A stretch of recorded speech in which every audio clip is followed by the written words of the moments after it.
Welcome to my YouTube channel the study एक संकल्प। आप सब मेरे साथ भारतीय संविधान एवं राज्य व्यवस्था के टॉपिक को पाठ्यक्रम को पढ़ रहे हैं। हमने पिछले कक्षा में समानता के अधिकार टॉपिक को शुरू किया था। हमने अनुच्छेद 14 और अनुच्छेद 15 को समझ लिया था। तो इसी क्रम में हम जो है आगे बढ़ते हैं अनुच्छेद 16 की तरफ। ठीक है, हमने अनुच्छेद 14, 15 कल के लेक्चर में देख लिया था। आज हम अनुच्छेद 16 एक पढ़ेंगे। हम इसमें जो है ये जो डिटेल नोट्स है, मैं इसको भी मेरे टेलीग्राम चैनल पे डाल दूंगा। आप सब वहाँ से इसको डाउनलोड कर सकते हैं। तो लेक्चर के डिस्क्रिप्शन बॉक्स में जो है कि इसका लिंक रहेगा, आप लोग डाउनलोड कर लीजिएगा। और इसे भी आप चाहे आप या तो मेरे साथ साथ आप नोट करते हुए चलेंगे तो ज़्यादा बेहतर रहेगा। उसे ये भी चीज़ें रहेंगी। ठीक है, बाकी पीडीएफ कंटेंट भी हम प्रोवाइड करा देंगे। देखिए मेरे पास यहाँ पे जो है कि पीडीएफ कंटेंट भी है, आप सबको मैं प्रोवाइड करा दूंगा। विजन आईएएस का बहुत अच्छा नोट्स है, आप लोग उसको साथ साथ पढ़ डालिए। मेरे इस लेक्चर के बाद जब आप उसको पढ़ेंगे आपको चीज़ें बहुत समझ में आएंगी, इंटरेस्टिंग लगेगा, तो आप जल्दी उसको पूरा भी कर पाएंगे। ठीक है, तो बढ़ते हैं आगे। अनुच्छेद 16 क्या कहता है? लोक नियोजन में अवसर की समानता। और लोक नियोजन का मतलब होता है कि सरकार या सरकार अपनी व्यवस्था चलाने के लिए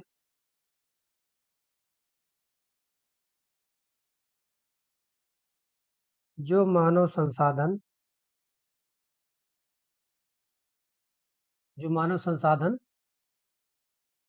का प्रयोग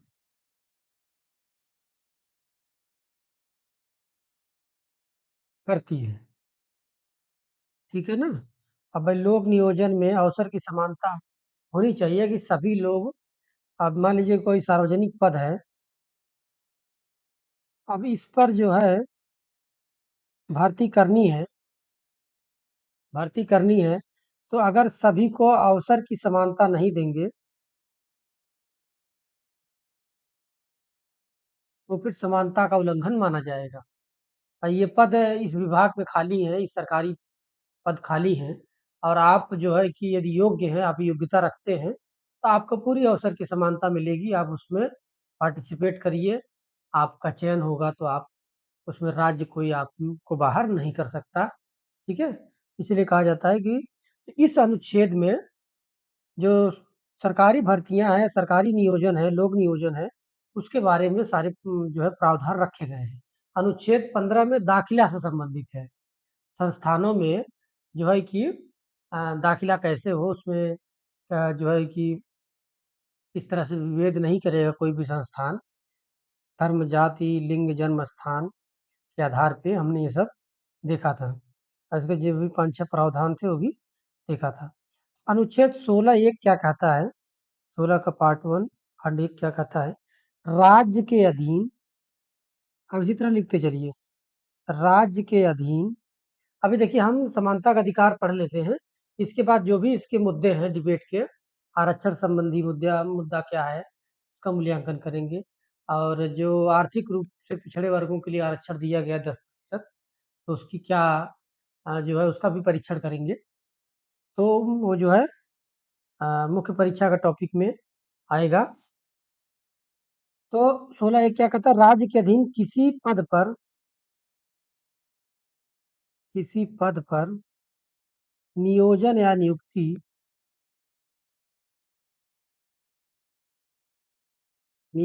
नियुक्ति से संबंधित विषयों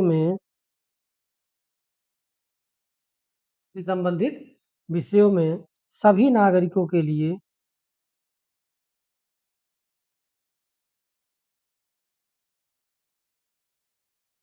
सभी नागरिकों के लिए अवसर की समानता होगी।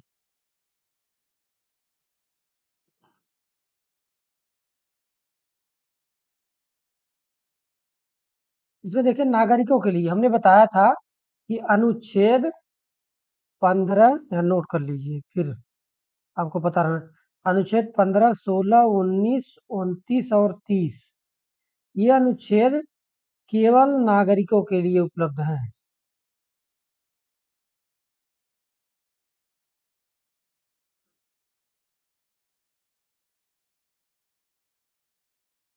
केवल नागरिकों के लिए उपलब्ध हैं, ठीक है ना? अब जैसे अनुच्छेद 15, 16 है, तो अब इसमें जो है आप गैर नागरिकों को नहीं दे सकते कि भई आप उनके लिए नियम लागू नहीं होगा कि आप धर्म, मूल, वंश, जाति के आधार पे विभेद नहीं करेगा।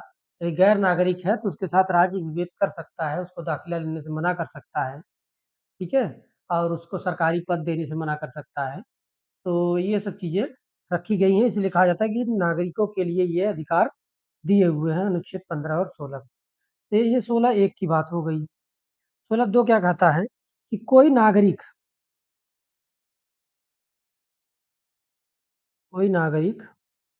केवल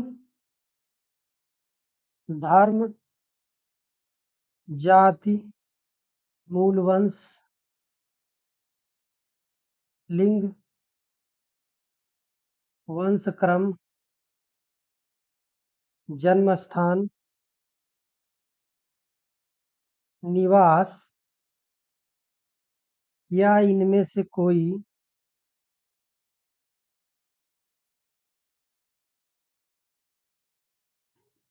इनमें से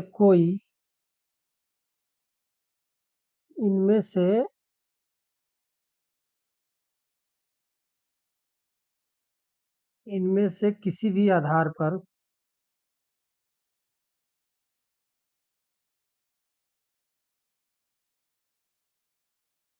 राज्य के अधीन राज्य के अधीन नियोजन या पद के संबंध में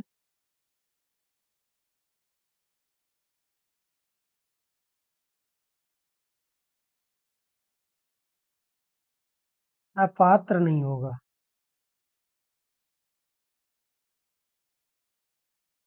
तथा विभेद नहीं किया जाएगा।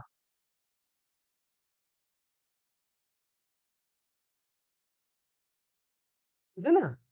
कोई भी भारत का नागरिक उसके साथ लोक नियोजन में, सरकारी पद में, भर्ती में और जो है राज्य जो है न धर्म के आधार पे, न जाति के आधार पे, न मूल वंश के आधार पे, न लिंग के आधार पे, न वंशक्रम, न जन्म स्थान या निवास के स्थान पे विभेद नहीं करेगा।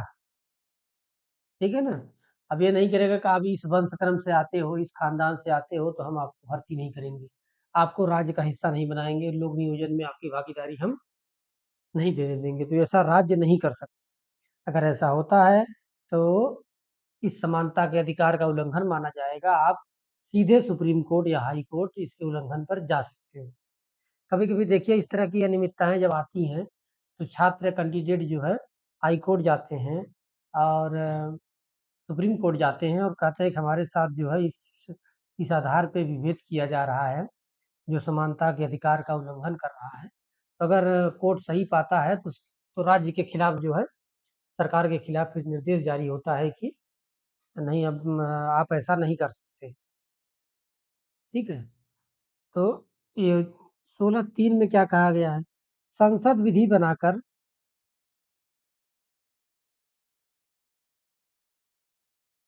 संसद विधि बनाकर लोक नियोजन के मामले में लोक नियोजन के मामले में किसी राज्य या संघ राज्य क्षेत्र में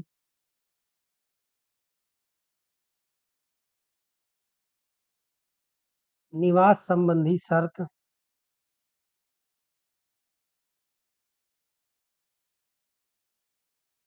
लागू कर सकता है। संसद लागू कर सकती है। यह 16(2) का अपवाद है। कैसे? देखिए 16(2) में कहा गया है कि यहाँ पे देखिए लिखा हुआ है निवास। 16(2) कहता है कि किसी भी नागरिक के साथ न धर्म, जाति, मूल, वंश, लिंग, वंशक्रम, जन्म स्थान, निवास इनमें से किसी भी आधार पे उस नागरिक के साथ विभेद नहीं किया जाएगा राज्य के अधीन लोक नियोजन में। ठीक है? लेकिन यहाँ कह रहा है कि संसद ऐसा कर सकती है, किसी भी राज्य या संघ राज्य क्षेत्र के निवास संबंधी शर्त लागू कर सकती है। जैसे कहा जाए यदि ऐसी देश में ऐसी कोई जगह है जहाँ पे जाना खतरनाक है, तो वहाँ पे राज्य जो है वहाँ जाने से आपको मना कर सकता है। ठीक है ना? मना कर सकता है। तो ये 2 जो है कि निवास संबंधी चीज़ें शर्त संसद को अधिकार दिया गया है कि निवास संबंधी शर्त लागू कर सकती है या ये कह सकती है कि ऐसा है कि आप जो है कि ये उस निवास के रहने वाले लोगों के साथ ही ये लोक नियोजन का प्रावधान लागू होगा, वहीं के लोग भर्ती किए जा सकते हैं, चाहे संघ राज्य क्षेत्र हो, चाहे राज्य का कोई भाग हो। जैसे राज्य मतलब यहाँ स्टेट की बात हो रही है, जैसे अभी बिहार, आंध्र प्रदेश, महाराष्ट्र इत्यादि, ठीक है ना?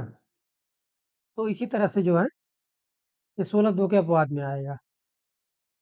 निवास संबंधी प्रावधान पे पर जो है कि जाने से जो है रोक लगा सकता है, ये हम अनुच्छेद अ, अगले भाग स्वतंत्रता का अधिकार में पढ़ेंगे। जैसे देखेंगे कि कहीं किसी क्षेत्र में जाने पर सरकार मना कर सकती है कि आप यहाँ नहीं जा सकते। तो आवागमन मुक्त आवागमन की जो स्वतंत्रता है, उस पे प्रतिबंध के लिए है, आगे लेक्चर में पढ़ेंगे। यहाँ पे क्या है, यहाँ पे सिर्फ़ निवास संबंधी आधार पे नियोजन में आपको रोका जा सकता है। संसद ऐसा कर सकती है कि भई कि हम यूपी के रहने वाले हैं और हम किसी नागालैंड के किसी क्षेत्र विशेष मतलब वहाँ की कोई भर्ती है, भरना चाह रहे हैं, तो भई अब राज्य कह सकता है कि नहीं ये विशेष प्रावधान वहाँ के लोगों के लिए है, आप उसमें नहीं कर सकते। तो ये जो है निवास के आधार पे जो है, क्योंकि आप यूपी के रहने वाले हैं, तो ये निवास के आधार पे ऐसी परिस्थितियाँ हैं तो उसको संसद उसपे नियम शर्त बना सकती है। ठीक है? ये जो है कि अब ये नियम शर्त कैसी होनी चाहिए? हमने बताया था शुरू में भई तार्किक हो। ठीक है? 16(4) क्या कहता है? राज्य को ये शक्ति दी गई है कि वह पिछड़े हुए नागरिकों के राज्य को यह शक्ति प्राप्त है कि वह पिछड़े हुए नागरिकों के किसी वर्ग के पक्ष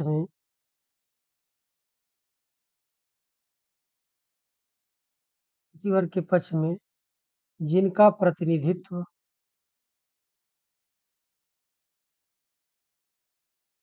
राज्य के अधीन सेवाओं में पर्याप्त नहीं है, नियुक्तियों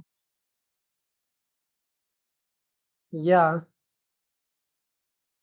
पदों के आरक्षण का उपबंध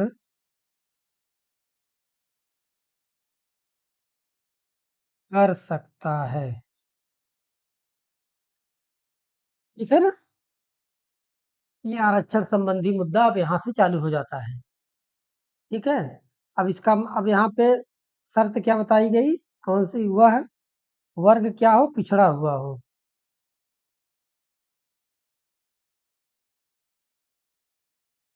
ठीक है? दूसरा क्या है कि उसका राज्य के अधीन सेवाओं में प्रतिनिधित्व कम हो। राज्य के अधीन सेवाओं में प्रतिनिधित्व कम हो। तो राज्य आरक्षण का उपबंध कर सकता है। यदि समाज का कोई ऐसा वर्ग समूह जो पिछड़ा हुआ है और वो जो है कि सामाजिक और शैक्षणिक रूप से तो उसको का जो है राज्य ऐसा कर सकता है प्रावधान कि उसके लिए आरक्षण देके उसको सेम समान लेवल पे लाने का प्रयास करेगा, ताकि वो भी राज्य के नियोजन में, राज्य के अधीन सेवाओं में अपनी भागीदारी सुनिश्चित कर सके। क्योंकि देखिए समाज में अलग-अलग स्तर के लोग होते हैं। मान लीजिए हमने कल बताया था यहाँ पे एक भाई वर्ग, हमने बताया था वर्ग में देखिए कई वर्ग हैं। भाई उच्च वर्ग है, उच्च मध्यम वर्ग है, मध्यम वर्ग है, ठीक है? एक निम्न वर्ग कह लीजिए, इसी को पिछड़ा वर्ग कह लीजिए। ये क्या है कि यह जो है कि पहले से ही जो है कि बहुत कमज़ोर स्थिति में रहा है, इसके जो पूर्वज रहे हैं और आज भी जो है देखेंगे समाज में इसके पास क्या है कि जीवन की गुणवत्ता का स्तर जो है कम है, ठीक है ना? सामाजिक भेदभाव का शिकार है, मतलब सामाजिक न्याय की अवधारणा यहाँ पे कमज़ोर दिखाई पड़ती है इस वर्ग के साथ। आप देखेंगे कि ये मुख्य धारा से दूर है, दूर है, ठीक है ना? शिक्षा का स्तर कमज़ोर है। ऐसे बहुत सारे कारण लिख सकते हो, ठीक है ना? स्वास्थ्य सुविधाएँ बेहतर नहीं मिल पा रही हैं, इत्यादि कई सारे ऐसे कमियाँ हैं जो है इतनी सारी समस्याओं को लेके जब कोई पिछड़ा वर्ग झेल रहा होता है, तो उसको यदि आप अलग से प्रावधान करके नहीं दोगे, तो हमेशा के लिए पिछड़ा रह जाएगा। तो हमारी जो सामाजिक न्याय की अवधारणा है, हम उसको कैसे उसको पूरा करते हुए नज़र आएँगे। ठीक है? यहाँ सामाजिक न्याय की अवधारणा जो है कमज़ोर पड़ेगी। इसीलिए कहा जाता है कि जो है कि लिख दिया गया भाई संविधान के इस अनुच्छेद में कि राज्य जो है पिछड़ा वर्ग के साथ यदि ऐसा लगता है कि राज्य के अधीन सेवाओं में प्रतिनिधित्व उसका कम है, तो उसको आरक्षण देके उसको राज्य के अधीन सेवाओं में शामिल कर सकता है। देखिए अगला है 16(5). 16(5) है कि किसी इस अनुच्छेद की कोई भी बात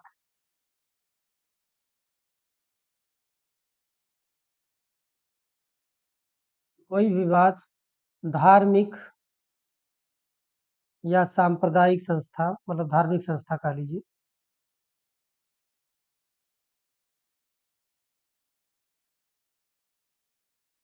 संस्था में किसी पदाधिकारी सदस्य की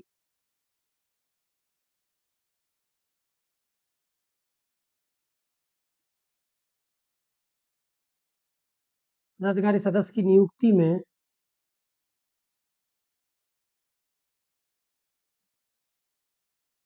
किसी विशिष्ट धर्म के व्यक्ति को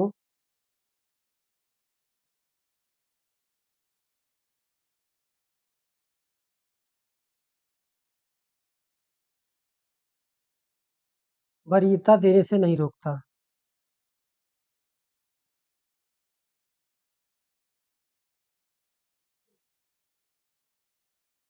और राज्य जो है, राज्य के पास कुछ ऐसी संस्थाएं भी हो सकती हैं जिसमें जो पदाधिकारी हैं उनकी नियुक्ति किसी विशेष धर्म वर्ग से राज्य कर सकता है, उसमें उसमें वरीयता देने से उसको कोई रोक नहीं सकता, ठीक है ना?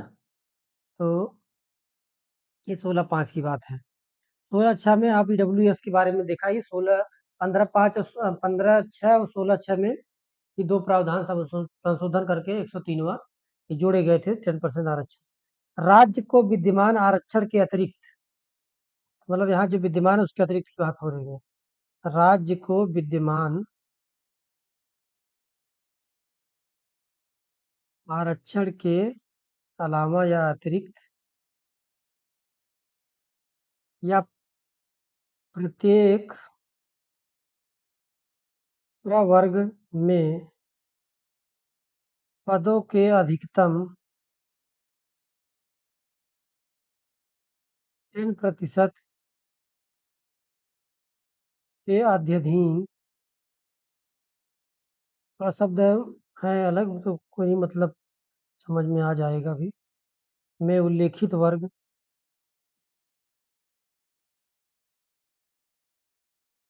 में उल्लेखित वर्ग से भिन्न नागरिकों के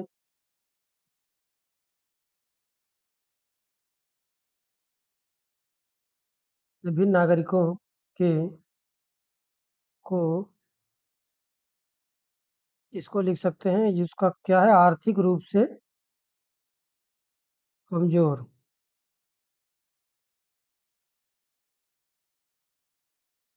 नागरिकों के लिए उपबंध कर सकेगी।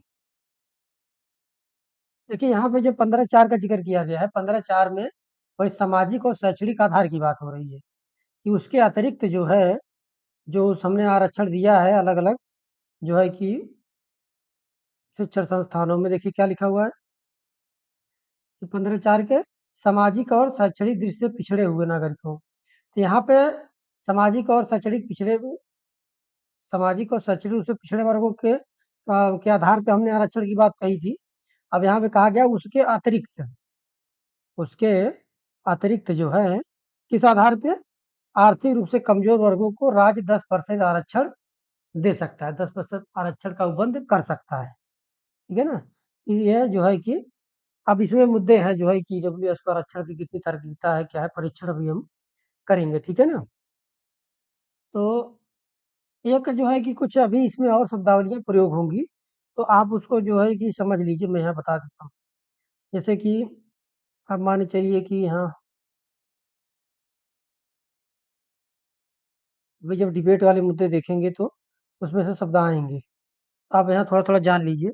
जैसे अगर कहीं पे लिखा हुआ कल्याण, तो कल्याण का मतलब क्या होता है कि आवश्यकताओं की पूर्ति, यही ना होगा? जैसे मान लीजिए, यदि भोजन की सुविधा नहीं है, लोगों के पास जो है कि अ, भुखमरी है, तो राज्य यदि ऐसी सुविधा उपलब्ध कराता है तो क्या कहा जाएगा? भाई कल्याण कर रहा है, कल्याणकारी चीज़ें कर रहा है राज्य। लेकिन एक शब्द विकास, विकास की अवधारणा तो गुणात्मक है। विकास का मतलब होता है क्षमताओं में वृद्धि। वही कहेंगे समाज समाज का विकास हो, लोगों का विकास हो, तो इसका मतलब क्या है, लोगों की क्षमताओं में विकास हो, ठीक है? अवसरों में वृद्धि हो, तब विकास बेहतर होगा। भाई ज़्यादा से ज़्यादा अवसर मिलेंगे तो ज़्यादा से ज़्यादा लोग जुड़ेंगे, उनकी क्षमताओं का भी विकास होगा, ठीक है? एक होता है सशक्तिकरण। सशक्तिकरण का मतलब होता है निर्णय निर्माण में भागीदारी।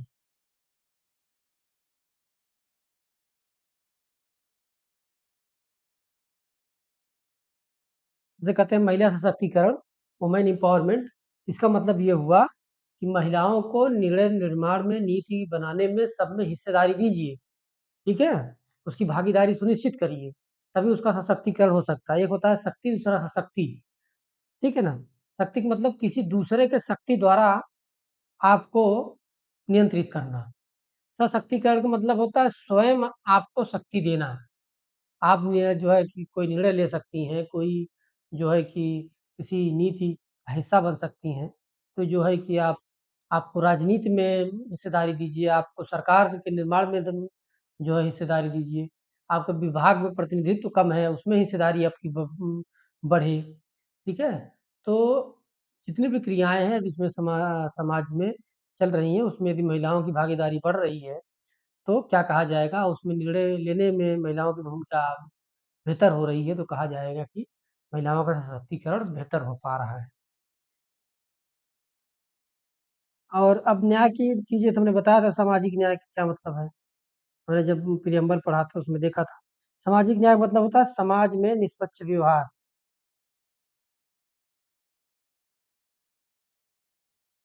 निष्पक्ष व्यवहार हो, ठीक है ना? शोषण ना हो,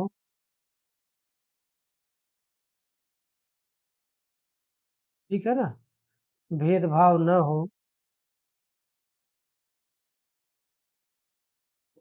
चाहे भेदभाव किसी भी आधार पे हो, मतलब धर्म हो, जाति हो, लिंग हो, वंश हो, ठीक है ना? तो नस्ल हो, के आधार पे भेदभाव नहीं।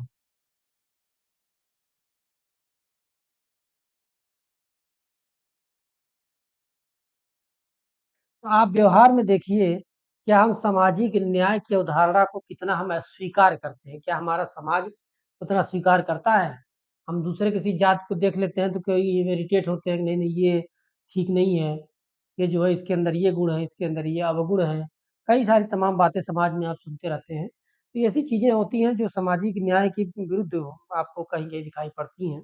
इसका मतलब ये है कि हमारा जो संविधान का लक्ष्य है, प्रियम्बल में जो लक्ष्य सुनिश्चित किया गया है, वो कहीं न कहीं समाज में फीका दिखाई पड़ता है। तो ऐसी चीज़ों को हमें प्रयास करना चाहिए कि सब चीज़ें जाति, धर्म, लिंग, वंश, नस्ल इस सब का आधार पे भेदभाव न हो, ठीक है ना? तो कहा जाएगा कि वो सामाजिक न्याय की संकल्पना हमारी साकार हो रही है, हम बढ़ रहे हैं, ठीक है ना? तो देखिए 15-16 को लेके हम आरक्षण का मुद्दा हम पढ़ेंगे और इसमें से ही ज़्यादा सर टॉपिक निकल के आते हैं डिबेट के। तो हम अनुच्छेद 17-18 दोनों देख लेते हैं, फिर इसके बाद में तब मुख्य परीक्षा वाली चीज़ें हम देखेंगे।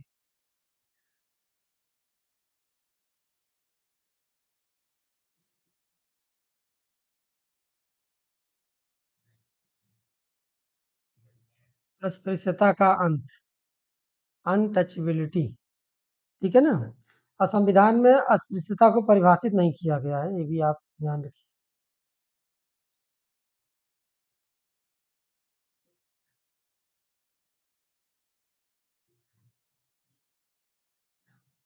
अस्पृश्यता को लेके अम्बेडकर के बहुत बड़े-बड़े कथन हैं और उसपे इन्होंने बहुत काम किया है, ठीक है ना? और इसी को दूर करने के लिए छुआ और कई सारी समाज में जो रूढ़िगत प्रथाएँ थी, जो मानवीय गरिमा के खिलाफ थी, अम्बेडकर ने, बाबा साहब ने इसमें बहुत कार्य किया और संविधान में उनकी झलक मिलती है, ठीक है ना?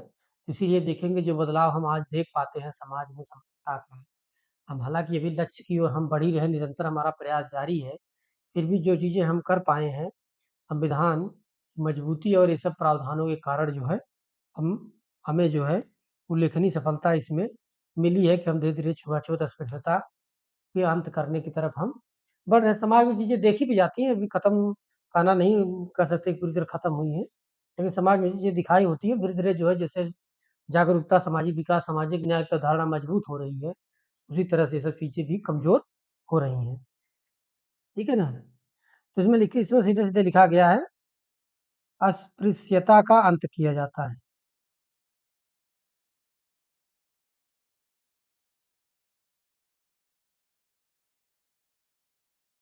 ठीक है ना? अब जैसे संविधान में लिख दिया गया कि अस्पृश्यता का अनटचेबिलिटी का अंत किया जाता है। लेकिन अब समाज उसको कितना स्वीकार करता है? अब समाज में ये सब चीज़ों को लागू करने के लिए हम कैसे इस पे रोक लगाएँ, तो नियम-विनियम जो है सरकार बनाएगी। इसलिए देखेंगे एससी-एसटी एक्ट आया और एससी-एसटी एक्ट की भी अपनी विकास यात्रा है, कैसे-कैसे संसद ने, सरकार ने उसको ये सब चीज़ें इन सब जो मानवीय गरिमा के खिलाफ चीज़ें होती हैं, इन सबको दूर करने के लिए सरकार ने भी प्रयास किए हैं, कई सारे नागरिक संगठनों ने भी प्रयास करते रहते हैं और ये सब चीज़ें आप सुनते भी हैं न्यूज़ अखबार में। तो आप देखिए, कहा जाता है कि अस्पृश्यता का अंत किया जाता है। उसका किसी रूप में भी आचरण निषिद्ध किया है, कुछ किसी भी रूप में आचरण, उसका किसी भी रूप में आचरण निषिद्ध किया जाता है। मतलब छुआ-छूत बिल्कुल भी स्वीकार्य नहीं है और यह विधि के अनुसार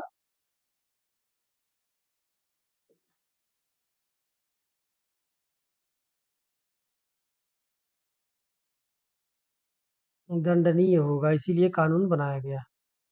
ठीक है? और अनुच्छेद 17 यहाँ पे लिख सकते हैं अनुच्छेद 17 व अनुच्छेद 35 संसद को यह शक्ति देता है कि वह अस्पृश्यता के आचरण हेतु दंड की विधि का निर्माण करे। ठीक है, निर्माण करें।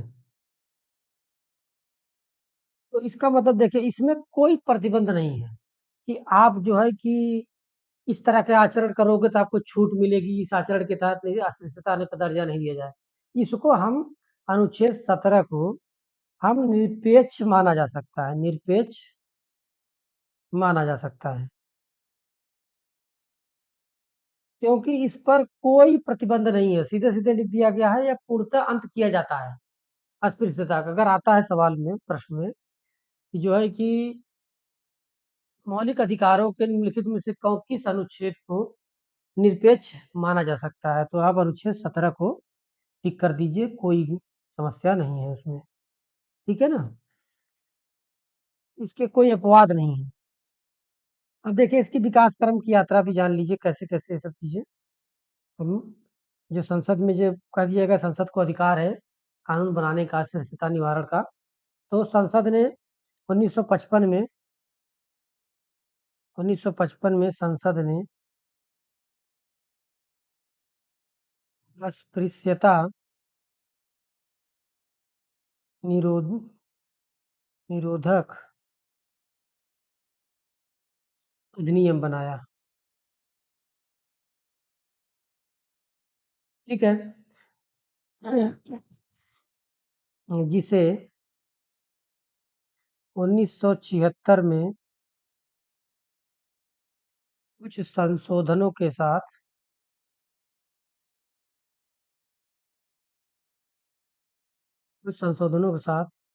इसका नाम परिवर्तित कर, इसका नाम बदलकर क्या कर दिया गया, सिविल अधिकार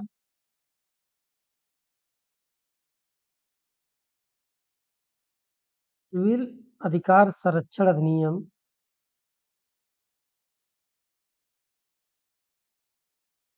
1955। ठीक है, अब इसमें अस्पृश्यता निरोधक ये शब्द इस्तेमाल अच्छा नहीं लग रहा, भाई अस्पृश्यता अभी भी हम कर रहे हैं तो किसी को भी सुनने में अच्छा नहीं लगता कि भाई आप अस्पृश्यता वाले कैटेगरी में आते हो, अब जो है आपके साथ भेदभाव होता है, तो ये सब चीजें भी अगर प्रचलन में सुनाई देती हैं तो अच्छा नहीं लगता। ठीक है ना, बाद में इसका प्रारूप एक SC/ST एक्ट के रूप में आया। तो आप देखिए 1977 में जो है कि नागरिक अधिकार संरक्षण नियम 1977 से संबंधित अधिसूचना जारी की गई। अधिसूचना मतलब अब लागू करने की बात हो रही है। अधिसूचना जारी की गई। यह छुआछूत करने या इसे बढ़ावा देने, यह अस्पृश्यता करने वालों को सजा के दायरे में लाता है।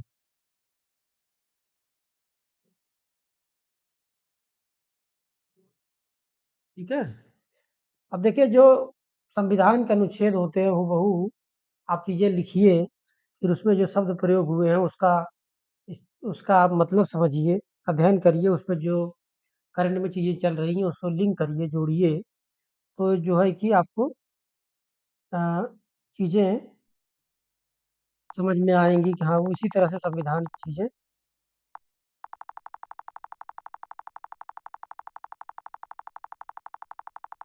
पढ़ी जाती हैं। मुख्य परीक्षा के भी प्रश्न और प्रारंभिक परीक्षा के प्रश्न में देखने होते हैं, समझने होते हैं।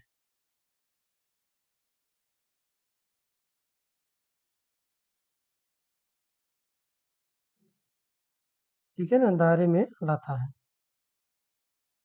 तो अब देखिए फिर इसके बाद क्या हुआ, अब जब ये सारी अधिसूचना जारी हो गई, बाद में कुछ संशोधन फिर हुए। 30 जनवरी 1990 को, ठीक है ना, अनुसूचित जाति एवं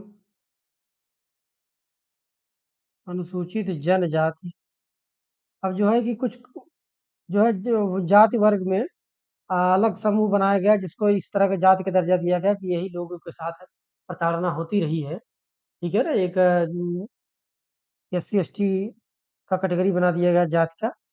तो फिर उसी के नाम पे जो है अधिनियम SC ST अत्याचार निवारण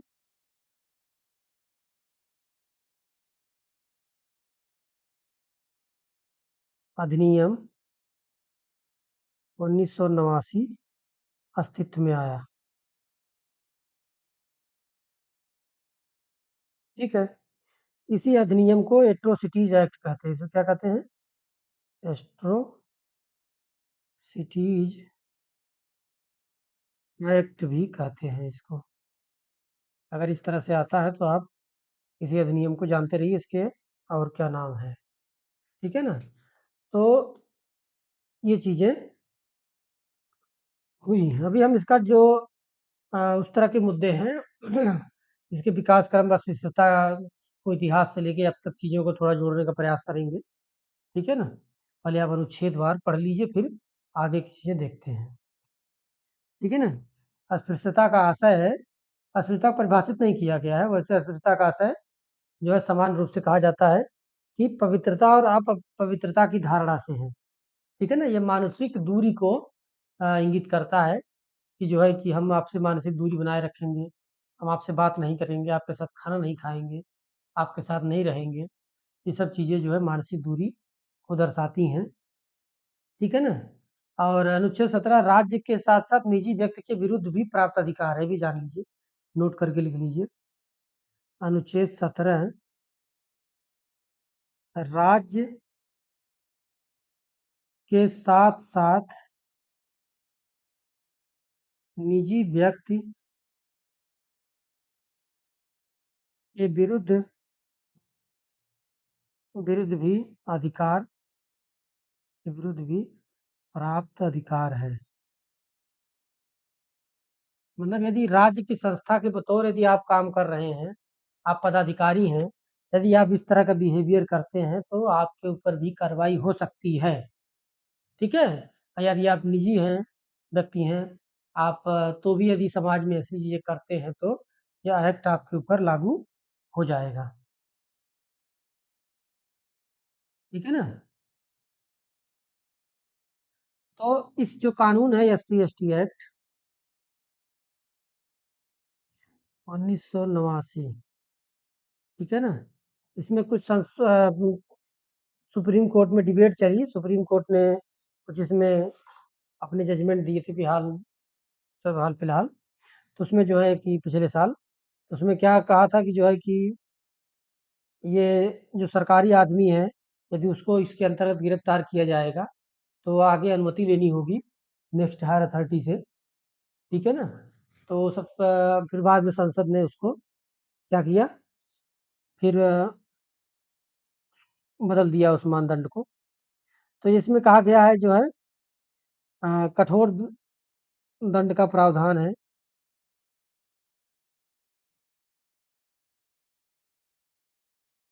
कठोर दंड का इसमें, यहाँ कठोर मतलब आजीवन कारावास।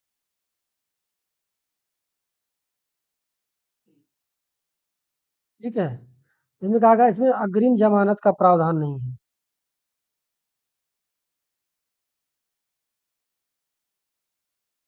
ठीक है, प्रारंभिक जांच के लिए कोई समय सीमा निर्धारित नहीं है।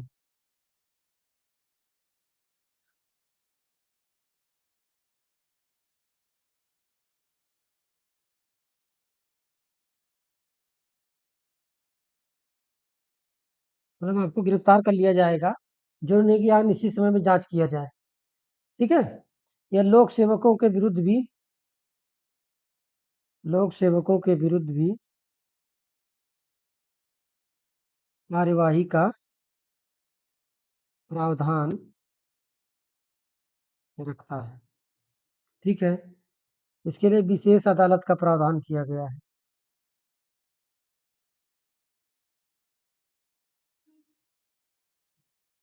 ठीक है, अगर ऐसे में कोई पाया जाता है तो चुनाव लड़ने से भी रोका जा सकता है।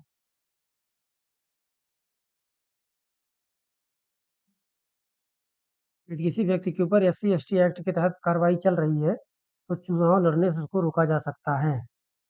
इसमें दोषी व्यक्ति को खुद निर्दोष साबित करना होता है।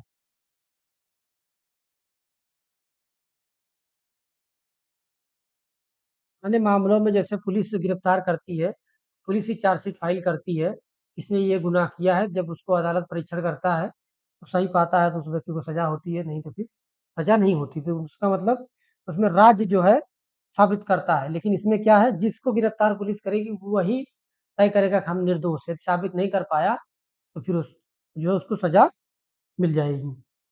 ठीक है ना। आगे है अनुच्छेद 18।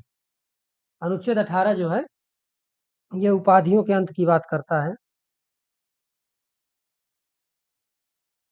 क्योंकि देखिए आज़ादी के समय बहुत सारी उपाधियाँ चल रही थी, कोई रियासत में खानदान से था, कोई रजवाड़े थे, बहुत सारे लोग समाज में विशिष्ट वर्ग बने बैठे थे। तो ये सब कुछ समानता लाने के लिए कई सारी उपाधियाँ भी लोगों को मिली हुई थी, कई सारी उपाधियाँ अंग्रेज लोग देते थे। तो ऐसा देखा गया कि भाई इनके लिए भी प्रावधान किया जाए और इन सब प्रावधानों को मौलिक अधिकार में डाल दिया गया।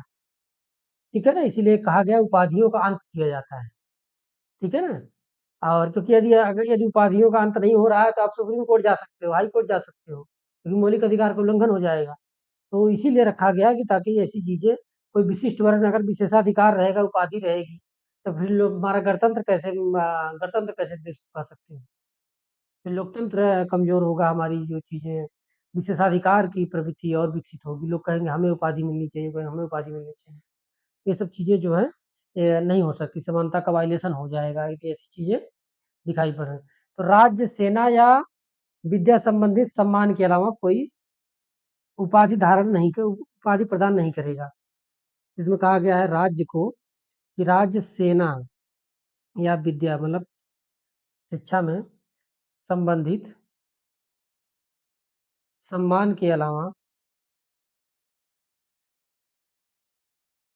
कोई अन्य उपाधि प्रदान नहीं करेगा। ठीक है, निजी व्यक्ति किसी को भी दे सकता है, यह व्यवस्था राज्य के लिए है, न कि किसी नागरिक की उपाधि। राज्य जो है किसी नागरिक को ऐसी उपाधि नहीं दे सकता। ठीक है ना। निजी तौर पे आप कुछ भी नाम रख लीजिए, उसको कोई मायने नहीं रखता। ठीक है, भारतीय नागरिक विदेशी राज्य से उपाधि नहीं ले सकता। ठीक है ना, सम्मान पा सकता है कोई भी व्यक्ति जो भारत का नागरिक नहीं है, राज्य के अधीन लाभ या विश्वास के पद को धारण करते हुए किसी विदेशी राज्य से राष्ट्रपति की सहमति पर ही उपाधि धारण कर सकता है। ठीक है ना। उपाधि क्या है, सुविधाओं के साथ साथ विशेषाधिकार और शक्तियां भी प्राप्त होती है, इसलिए हमने कहा ना विशेषाधिकार रहेगा तो फिर गणतंत्र की विशेषता में कैसे आएगा, नहीं आएगा। भारतीय हो या विदेशी भारत में लाभ के पद को धारण करता है तो विदेशी राज्य से उपहार, उपलब्धि या पद राष्ट्रपति के सहमति से ही वो ले सकता है। इस पे जो है ज़्यादा कुछ डिबेट उबेट नहीं है। एक जो है कि बालाजी राघवन बाद में 1996 में सर्वोच्च न्यायालय ने कहा था, उपाधि जो है कि पद्म भूषण और पद्मश्री ये सब चीज़ों के लिए, ये सब पुरस्कार हैं, न कि उपाधि। इनका प्रयोग टाइटल में नहीं किया जा सकता। टाइटल में नहीं, मतलब अपने नाम के आगे लिखिए पद्म भूषण श्री इतना, पद्म भूषण इतना, तो वो सब चीज़ें आप पद्मश्री, तो ये सब चीज़ें नहीं, आप टाइटल में नहीं प्रयोग कर सकते, आपके लिए ये उपहार है। ठीक है ना? तो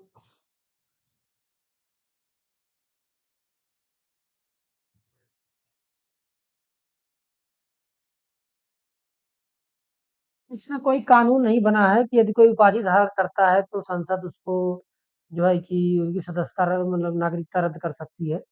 ऐसा कोई कानून अभी तक नहीं बना है। तो देखिए ये सब जो है कि आप अनुच्छेदवाद किताब में भी है, आप सब पढ़ सकते हैं। कोई ऐसा दिक्कत की बात नहीं है। हमें अपनी जो चीज़ें समझनी है, आरक्षण के मुद्दे को हमें जो चीज़ें समझनी है कि जो ईडब्ल्यूएस का आरक्षण का है, उसपे प्रश्न बन सकते हैं, उसपे मुख्य परीक्षा में प्रारंभिक में भी बनते हैं और एग्ज़ाम में पूछे जाते हैं। तो अब हमारे पास जो है डिबेट वाले मुद्दे रहेंगे कि कैसे हम चीज़ों को इसके अंतर्गत जो भी सवाल बनते हैं, समझें, ठीक है? अब जैसे कि हम इसमें कुछ लिख देते हैं क्या-क्या पढ़ने से आरक्षण संबंधी विवाद, ये हम देखेंगे, ठीक है? इसमें देखेंगे आरक्षण संबंधी विवाद क्या चल रहा है, अब तक की क्या इसकी यात्रा हुई है, यही ज़्यादा बड़ा टॉपिक है, ठीक है ना? और ये आरक्षण संबंधी विवाद मुद्दे में अब इसमें कई सारे ऐसे आप बना सकते हैं। इसकी विकास यात्रा, वर्तमान स्थिति क्या है? शिक्षण संस्थानों में आरक्षण का मुद्दा, ठीक है, निजी क्षेत्र में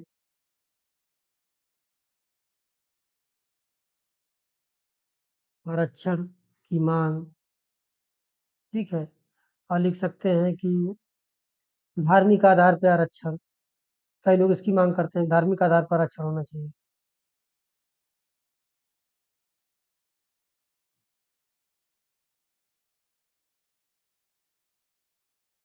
और आप लिख सकते हैं कि आर्थिक आधार पे आरक्षण जो हमने ईडब्ल्यूएस कहा,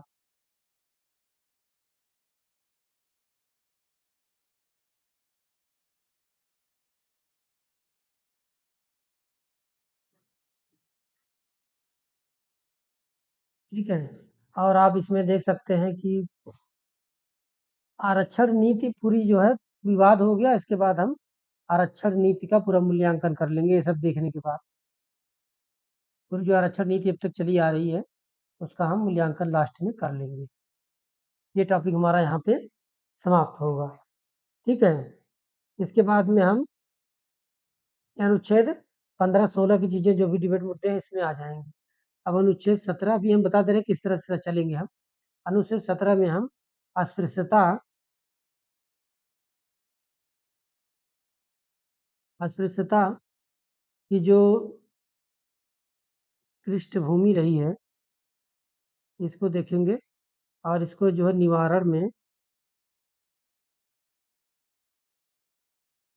निवारण के जो प्रयास हुए हैं,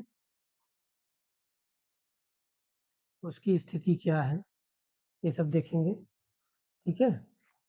और तब हम अगले उसमें जाएँगे स्वतंत्रता के अधिकार में, ठीक है ना? तो मेन इसमें आरक्षण का मुद्दा वाला टॉपिक बड़ा है, यही हम समझेंगे, ठीक है ना? तो हम इसको जो है नेक्स्ट लेक्चर में शुरू करें, जो है कि पूरा इसको हम आरक्षण संबंधी मुद्दे जो भी हैं, ठीक है ना? तो हम नेक्स्ट लेक्चर में मिलते हैं आप सभी से, जो मुख्य परीक्षा का स्तर के जो भी टॉपिक हैं उसको कवर करेंगे। बाकी कुछ इसमें और जो फैक्ट प्रीलिम्स स्तर पे क्वेश्चन भी बनते हैं जो, हमें पूरा एक बार खत्म कर लेंगे तो बहुत सारे क्वेश्चन हम प्रीलिम्स के स्तर के भी करेंगे और मुख्य परीक्षा के भी करेंगे ताकि हमारा अभ्यास बेहतर रहे, ठीक है ना?